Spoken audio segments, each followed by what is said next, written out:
Waterfowl hunting is awesome, but it's even more wonderful with the dog there to share it with.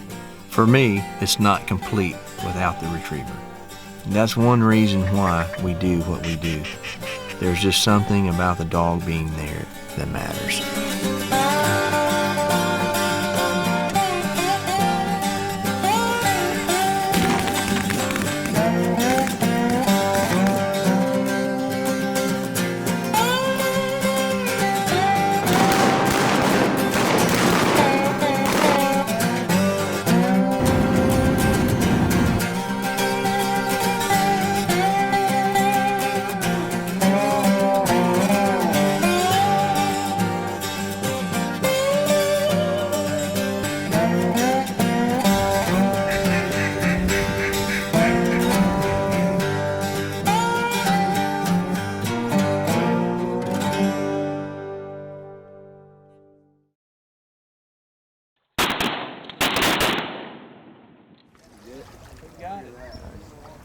That's a good retrieve. Yeah. Little double team whistle action.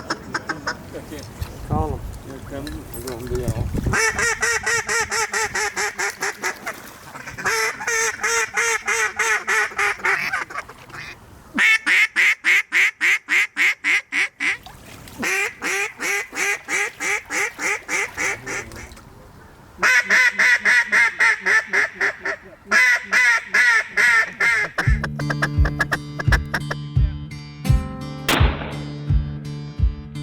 Well, I'm Marty Roberts. I own and operate Sporting Life Kennels in Oxford, Mississippi. And we train dogs, raise puppies 24/7. It's what we do. It's who I am, it's who God made me to be.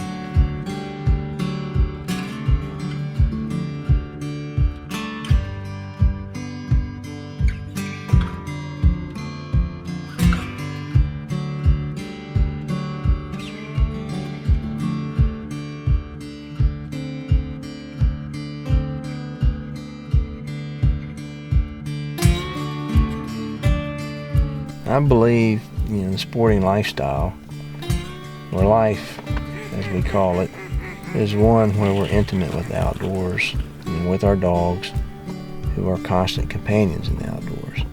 I think this is the best life for me.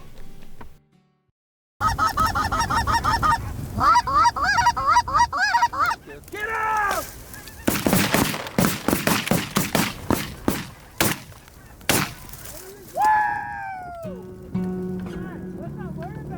Preacher. Well, I seen him kind of skirt, and I was like, I'll call him. You're never going to get past that on the first volley. Oh, yes, you do. So, it's a sporting lifestyle. It was more or less set for me at an early age when I discovered my passion for dogs and duck hunting. It has stamped me. I think it has made me who I am today. We focus on reaching the dog as an individual. So we are not forcing a round peg in a square hole. We want to work with that puppy. We want happy dogs. So ultimately, because of that, we work with the puppies and the dogs, and we use positive reinforcement and then slowly add pressure as they age. We try to find the balance. We want a puppy, a dog, to be happy, bold, and stylish. But we also want the puppy to mind us. We want to build that puppy up. Go play. Really to be the best it can be. At Sporting Life Kennels, we feel like we are a family. And we're very fortunate to be able to draw from the University of Mississippi students that are passionate about the outdoors. They love training dogs, being with and caring for the dogs.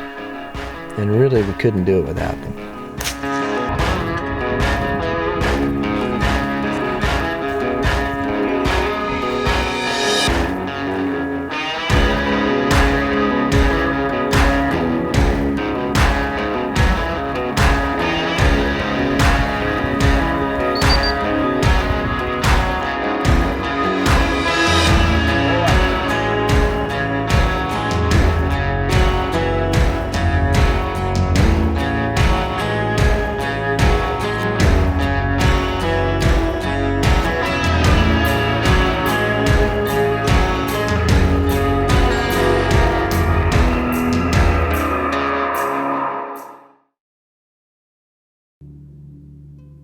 Ever since I was a teenager, I've had a passion for gun dogs, particularly retrievers.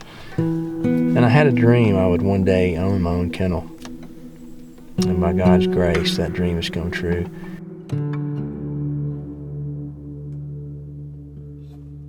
And it's been a huge blessing in the life of my family.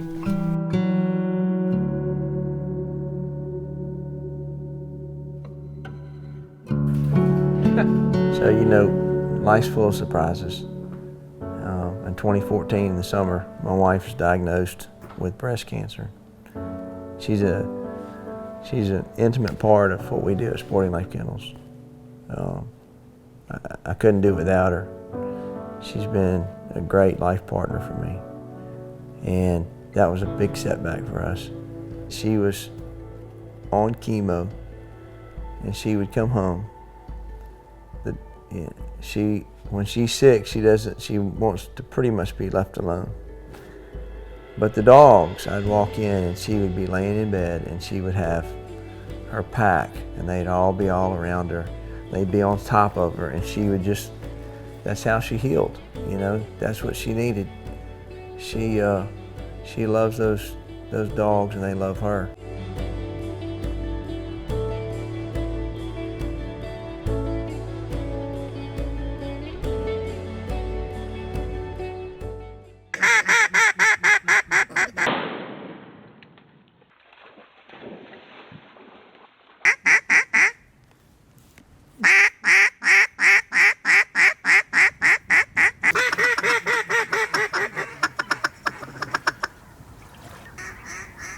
Hey, buddy.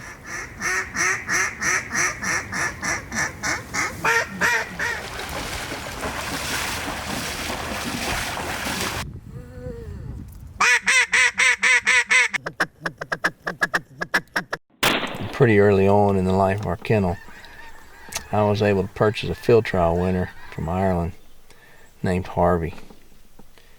He has been such a blessing to me.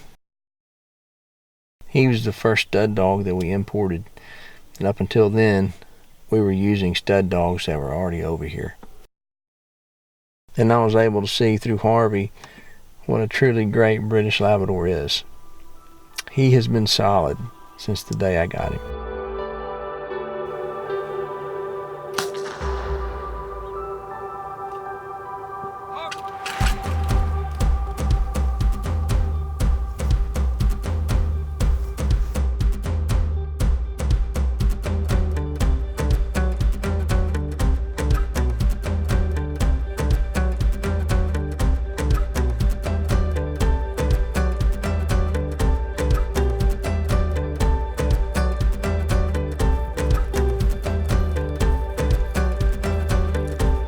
Hey, go play.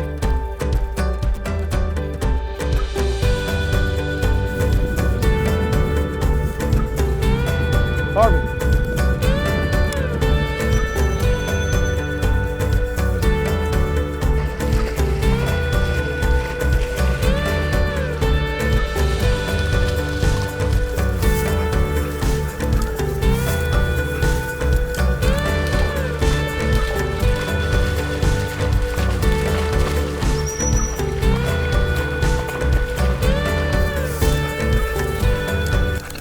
Honestly, the reason training retrievers particularly is a passion of mine is because of the joy they have brought me.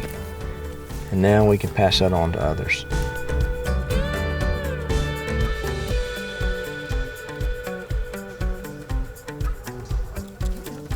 There's no reason why you can't have it all. A dog that has plenty of drive and focus in the field, but also have a wonderful companion at home.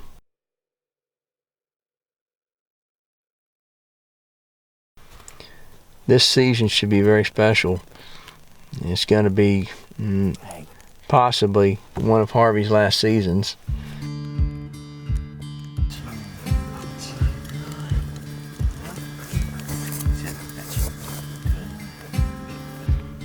He's in good shape now, but at his age, and he'll be 12 shortly, you just never know when he'll hit that wall and start really slowing down.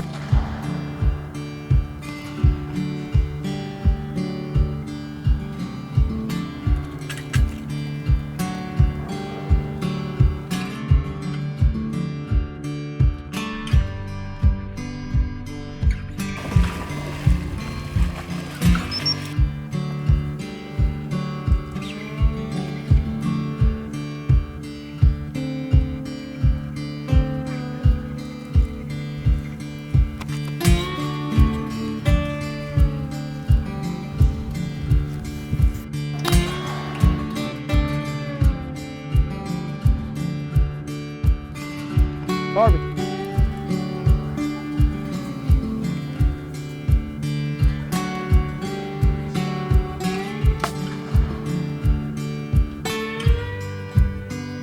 Harvey. He's a great hunter. Just a passionate dog in the field. Very steady. He's very biddable. He's just awesome. Harvey's been an incredible stud dog for our kennel. We've had lots and lots of puppies out of him with a very high success rate, both in the field and at home. And also, they've been very physically fit.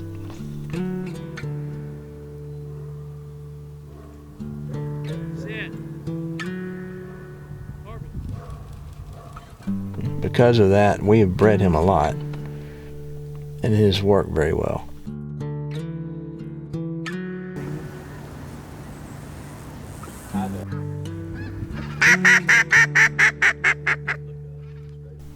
He's gotten older now. He's slowed down, but he still gets after it. Can't really hear me.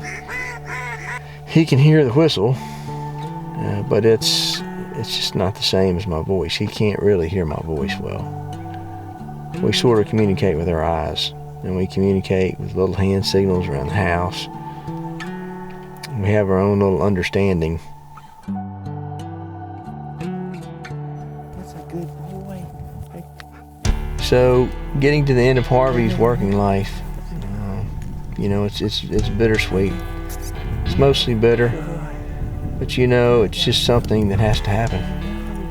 So we accept it, and we have to move on.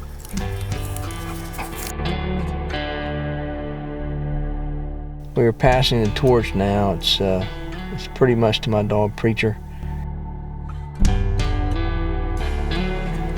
And so I believe this is going to be Preacher's time. Hopefully, I'll have many years to hunt with him.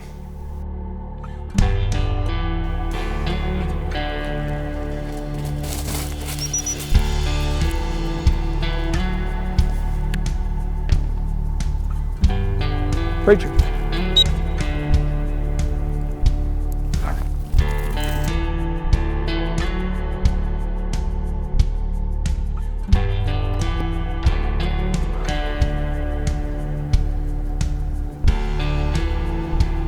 But passing the torch is never fun to see. It's a little painful to watch.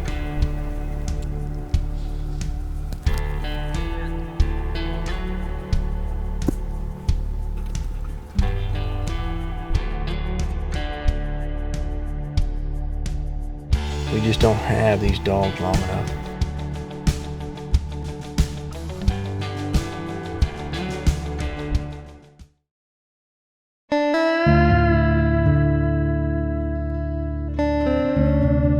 So to a waterfowler, duck season is like Christmas morning. And when it gets here, it's what we've looked forward to all year.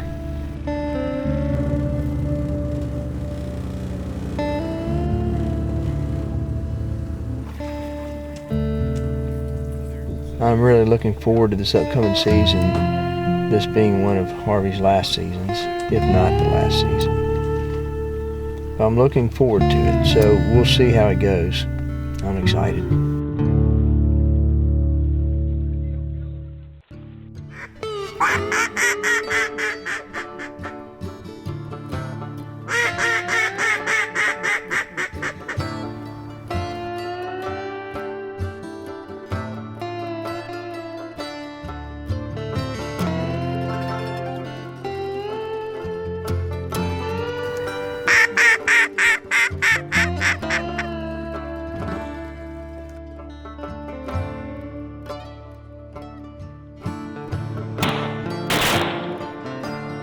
Typically, we're going to hunt him with a younger dog, and the younger dog's going to get most of the work.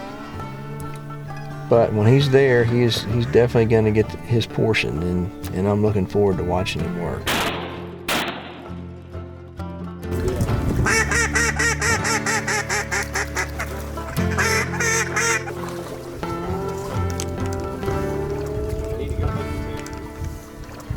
It only gets better when you have a dog. It only adds to the wonder of it all. The folks out there that live this sporting life have a connection to their dogs, and through the dogs, I think they have a connection to other hunters. I think the dogs tie us together.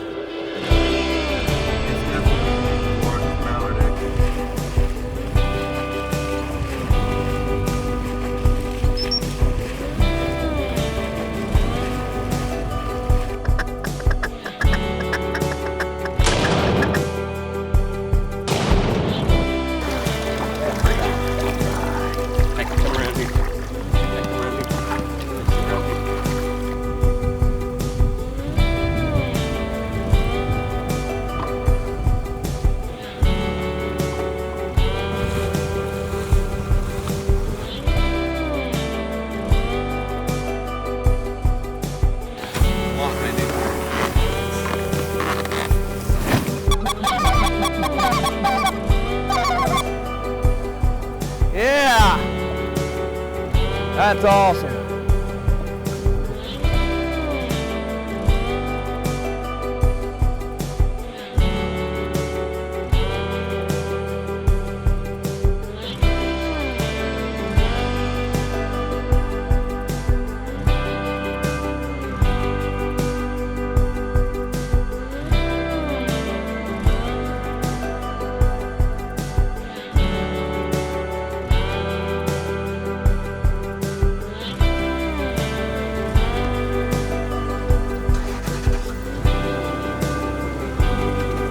Hunting waterfowl and sharing that with your best friend, and the beauty of seeing him do what he was born to do, and the bond that we share.